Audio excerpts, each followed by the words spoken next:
어드벤트 크리스마스, 새해에 내린 눈. 요즘 눈 내리는 날이 많은데요. 한국의 겨울을 즐기러 온 아랍인들에게 눈은 너무나 설레고 황홀한 선물과도 같습니다. 한겨울에도 영상 14에서 18도의 기온이라 눈을 볼 수가 없기 때문인데요. 이 때문에 한국의 추위가 생각보다 너무 춥다면서도 겨울에만 느낄 수 있는 여행의 재미를 맛보고자 찾는 이들이 늘어나고 있습니다. 얼마 전 내린 새해의 눈을 보고 감상에 젖은 사연이 올라와 소개해드리려고 합니다. 안녕하세요. 저는 아랍에서 온 나디아입니다. 저는 사실 한국 여행을 하기 전 걱정이 많았습니다. 제 친구 알리샤는 K-팝, K-드라마에 관심이 많아 한국어를 독학으로 공부하여서 간단한 의사소통을 할 수 있는 만큼 한국어에 대한 능력자였습니다. 하지만 전 처음에 한국이라고 했을 때 북한을 떠올렸을 만큼 한국에 대해 잘 알지 못했기 때문에 한국으로의 여행이 설레기도 했지만 걱정이 더 많이 되었죠. 한국에서는 히잡 쓴 여자들을 이상하게 보지 않을까? 한국에는 인종차별이 심하지 않을까? 한국은 단일민족 사상의 국가라 무슬림들에게는 한국 여행이 심리적으로 부담이 되는 게 사실이기 때문입니다. 하지만 알리샤는 괜한 걱정이라며 인도네시아, 말레이시아, 아랍 지역 등 다양한 국가에서 한국을 방문하기 때문에 외국인에 대한 편견도 적고 이슬람교를 믿는 무슬림 여성들이 종교와 문화적인 이유로 히잡 또는 니칸이라 부르는 것을 쓴다는 것을 알고 있다고 했습니다. 제가 평소에도 걱정이 많은 성격이긴 하지만 여행을 앞두고는 걱정이 폭발하였죠. 하지만 한국은 궁금한 나라,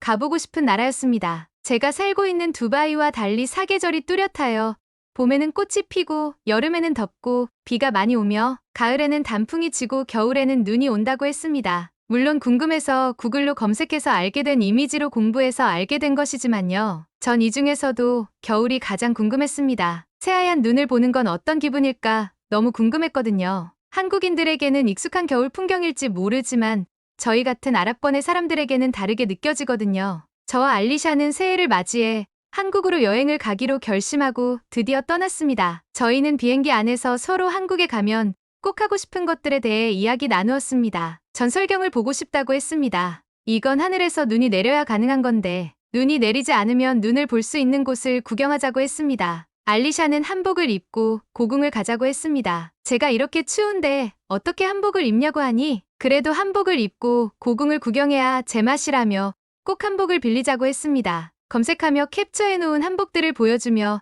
자신이 입고 싶은 한복 스타일도 보여주었습니다. 이 친구 정말 한복에 진심이더군요. 그리고 동대문을 가고 싶다고 했습니다. 밤늦게까지 하는 쇼핑몰이 모여있는 곳인데 무척 재미있을 것 같다고 기대된다고 했습니다. 알리샤의 기대가 저는 걱정이 되었습니다. 늦은 시간에 여행이라니 한국에 치안이 잘 되어 있다고 걱정하지 말라는 알리샤의 호언장담의 속으로 너도 한국은 안 가봤으면서 너무 장담하는 거 아니니?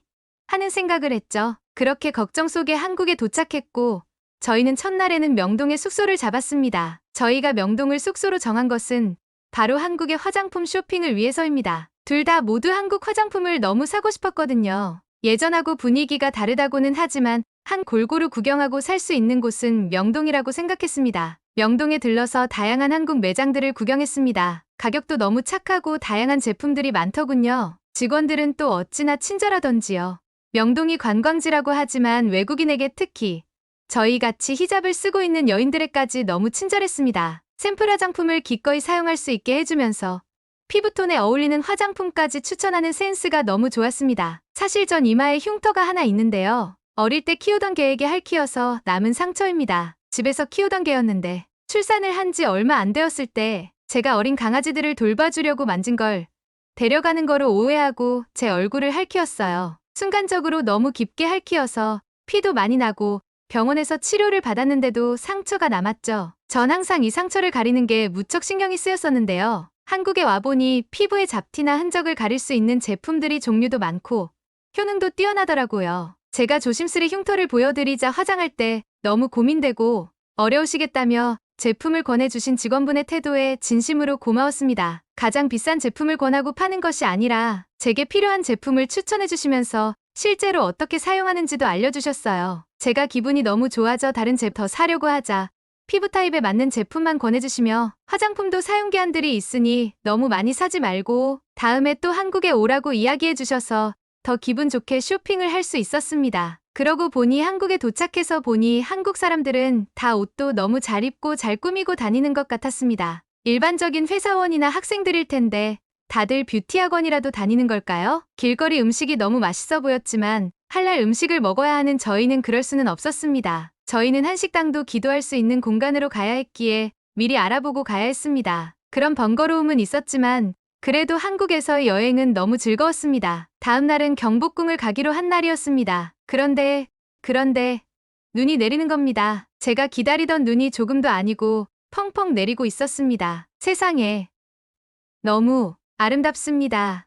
무슨 말로 표현할 수 있을까요? 제가 너무 신나서 눈이 온다고 흥분하자 알리샤도 내가 너무 간절히 바라서 하늘에서 눈이 오나 보다고 축하한다고 해주었습니다. 제가 눈이 오는데 경복궁 관람이 가능할까 하고 걱정하니 걱정하지 말라며 경복궁 관람에는 아무런 문제가 없다고 했습니다. 오히려 눈이 와서 더 멋있을 것 같다고 하면서요. 저희는 떨리는 마음으로 경복궁으로 향했습니다. 우선 미리 알아둔 곳으로 가서 한복 대여를 했습니다. 눈 내린 날에 고궁을 보다니 운이 좋다며 한복의 길이가 길어 어쩔 수 없이 졌겠지만 괜찮으니 예쁘게 입고 사진 많이 찍으라고 이야기해 주시더군요. 머리 장식도 예쁜 게 너무 많았는데 저희는 그건 못했어요. 저희가 아쉬워하자 어깨에 두르는 숄에 장식을 꽂아주셨고 이렇게 해도 분위기 나고 예쁘네 라고 해주시며 저희의 아쉬운 마음을 달래주셨습니다. 저희는 갈래 치마라는 것을 골랐어요. 전통 한복 스타일은 아니고 덧치마의 부분이 갈래갈래 찢어져 있다는 의미에서 갈래 치마라고 하더군요. 매우 풍성한 치마 위에 고운 자수가 놓인 덧치마가 입혀진 형태라 너무 예뻤습니다. 저희는 그렇게 각자 맘에 드는 한복을 입고 경복궁으로 향했습니다. 무인 발권기에서 발권을 하였는데요. 영어로 선택하여 발권할 수 있도록 자동화 기기들이 마련되어 있어 어렵지 않게 티켓팅을 할 수 있었습니다. 드디어 흥내문 앞에 도착했습니다. 2층으로 된 누각이 웅장하게 느껴지네요. 입장권 검표를 하고 경복궁 안내실 앞에 있는 관람 안내 책자를 하나 챙겨서 본격적으로 고궁 관람을 시작했습니다. 근정전의 돌들을 품계석이라고 하더군요. 예전에 신하들이 서 있던 자리라고 하던데 짧은 시간에 조선의 역사를 다 이해할 수 없었습니다. 하지만 근정전 품계석에서 바라본 근정전은 정말 웅장하고 위엄있더군요. 한국 최대의 목조 건축물 중 하나로 국보로 지정되었다고 하니 그 가치를 국가가 인정하고 있는 거죠. 근정전 왼편을 바라보니 설산이 보입니다. 알리샤는 저 멀리 보이는 게 북악산이라고 했습니다. 제가 어떻게 그렇게 잘 아냐고 묻자 경복궁에 너무 오고 싶어서 관련 자료들을 검색하다가 알게 되었다고 했습니다. 한국화에 많이 담기는 산인데 정말 고요하고 평화로워 보인다며 아름답다는 말을 연신하더군요. 눈 오는 날 고궁에서 바라보니 저 멀리 있는 빌딩이 마치 다른 세상처럼 느껴졌습니다. 처음에는 SNS에 올리려고 한복을 빌리고 경복궁에 오자고 한 줄 알았습니다. 아마 알리샤도 그럴 생각이었겠지요. 하지만 고궁을 거닐다 보니 조선의 미학을 몸으로 느낄 수 있었습니다. 자연환경을 그대로 살리면서도 어우러져 있는 건축물들이 특히 그러했죠. 그런데 한복을 입고 경복궁을 거닐다 보니 고궁의 고즈넉하고 평화로운 느낌에 마음이 매료되었습니다. 한국인들 중에서도 경복궁을 본 분들은 많겠지만 눈이 내리는 경복궁을 본 분은 많지 않을 것 같은데요. 만약 서울에 사시는 분들이라면 눈 내리는 날 무조건 경복궁 가보시기를 추천해드립니다. 제가 화장품을 사며 얼굴에 흉터가 있어서 가리기 위한 화장품을 샀다고 이야기했었죠. 알리샤가 제게 남은 한국 여행 기간 동안 병원에 가는 게 어떻겠냐고 제안을 했습니다. 한국의 의술이 미국이나 유럽의 기술에 못지않다고 이야기하면서 말이죠. 저는 계획에 없던 성형수술을 하는 게 쉽냐며 알리샤, 너나 하라고 했죠. 알리샤는 성형수술을 하라는 게 아니라 제 흉터 치료를 하러 가자고 하더군요. 흉터를 치료할 수 있다니 이게 말이 되나요? 흉터가 남는 건 어쩔 수 없는 일이라고 여기며 살았는데 말이죠. 사실 얼굴에서도 이마에 흉터가 있어 전 늘 스트레스였습니다. 어릴 때는 주변의 놀림을 받기도 했었고 사춘기 때는 이 때문에 대인기피증이 올 정도였죠. 지금은 나이가 들어 화장으로 가리기도 하고 어쩔 수 없다는 생각에 받아들이고 살고 있는데요. 이 흉터를 지울 수 있다니 너무 놀라운 소식이지 뭐예요. 알리샤는 병원 블로그를 보여주며 완전히 없어지지는 않지만 시술하고 시간이 지나면 흉터가 매우 옅어질 수 있다며 제 상처도 이렇게 좋아질 수 있으니 한번 가보자고 했습니다. 전 고민하다 가보기로 했습니다. 설사 치료가 안 된다고 해도 할 수 없고 된다고 하면 너무 좋은 일이니까요. 여행 기간을 2주로 생각하고 와서 시간적 여유도 있었습니다. 저희는 병원을 찾았는데요. 병원이 호텔 같더군요.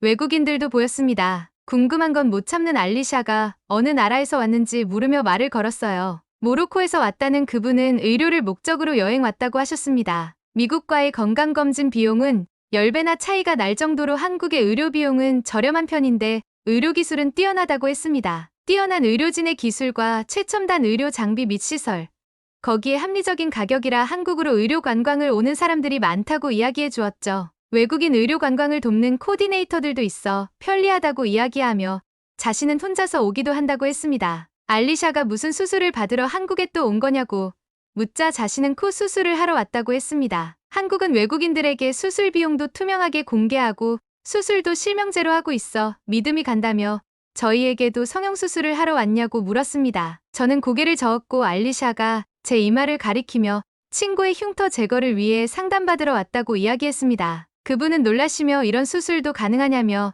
자신도 추가로 상담을 받아봐야겠다고 하더군요. 그러면서 한국의 병원은 3분 진료라고 이야기해 주었습니다. 제가 이해되지 않아 되묻자 한국에서는 진료도 빨리빨리 진행되는 편이라고 이야기하며 3분 동안 집중해서 증상에 대해 이야기하고 진료를 끝낸다고 했습니다. 그러면서 히잡에 대해서도 이야기했습니다. 자신이 히잡을 쓰지 않고 입원실에 있었는데 의사 선생님이 문을 열고 들어오셔서 너무 놀랐다고 말이죠. 무슬림 여성들은 히잡을 쓰지 않은 모습으로 가족 외 남성에게 보이면 안 되는 문화가 있거든요. 그래서 너무 놀랐는데 지금은 아랍 환자들이 많아져 의사 선생님들도 아랍 문화에 대한 이해가 생겨 히잡을 쓸 수 있는 시간을 준다고 했습니다. 제 차례가 되었고 의사 선생님을 만날 수 있었는데요. 오래된 상처라 완전히 없앨 수는 없지만 지금보다는 눈에 덜 띄게 할 수 있다고 하셨습니다. 그런데 아무래도 피부라서 레이저와 약물 치료를 병행해야 하는데 피부 재생하는데 시일이 걸리기 때문에 단시간에 효과를 보기는 어렵다고 했습니다. 꾸준히 병원에 다니고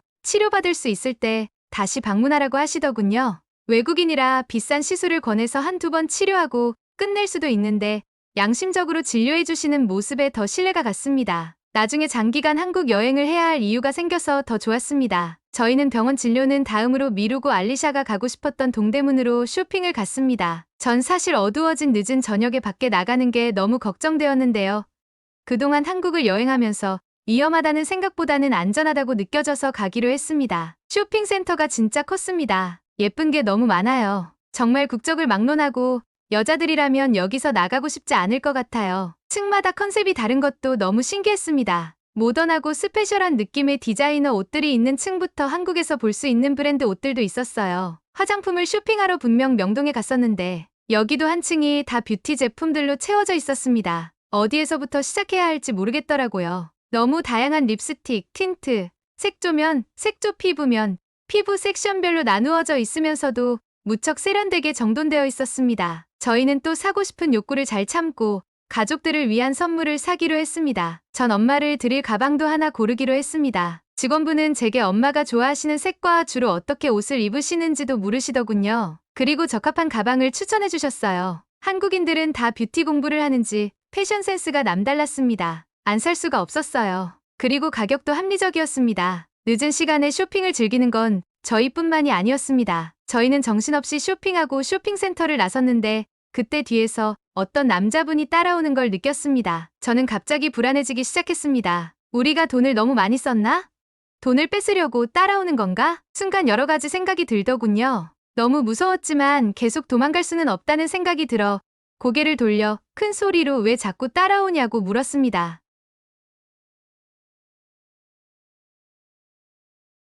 그러자 걸음이 너무 빠르시네요. 저희 집에서 사신 가방을 그냥 두고 가셔서 가져다 드리려고 따라왔어요. 아, 정말이네요. 가방 구경에 정신이 팔려서 돈만 지불하고 그냥 왔더라고요. 이미 쇼핑을 많이 한 터라 양손 가득 쇼핑백이 있어서 가방을 안 챙겼는지도 몰랐네요. 가방 가게 입장에서는 언제 또 올지 모르는 외국인이 돈만 지불하고 갔으니 더 좋은 일일 텐데 물건을 전해주려고 이 가게 저 가게 찾아보셨다고 했습니다. 어찌나 감사하던지요. 제가 너무 감사하다고 인사드리며 사례금이라도 드려야겠다고 하자 다음에 친구들 더 많이 데리고 또 가방 사러 오라고 하시더군요. 그리고 웃으시며 손을 흔들며 가셨습니다. 한국의 밤은 안전하기만 한 게 아니라 참 훈훈했습니다. 그렇게 저희는 한국에서 하고 싶었던 버킷리스트를 다 이루었습니다. 시간이 가는 게 아쉬울 만큼요. 다음 한국 여행은 숙소를 얻어서 장기간 있을 생각입니다. 흉터 치료도 하고 더 찬찬히 한국을 둘러보고 싶어서요. 그날이 빨리 오기를 기대합니다. 오늘 이야기는 여기까지입니다. 이야기가 재미있으셨다면 주변에 공유해주시고 구독과 좋아요도 눌러주세요. 끝까지 이야기 들어주신 여러분 감사합니다.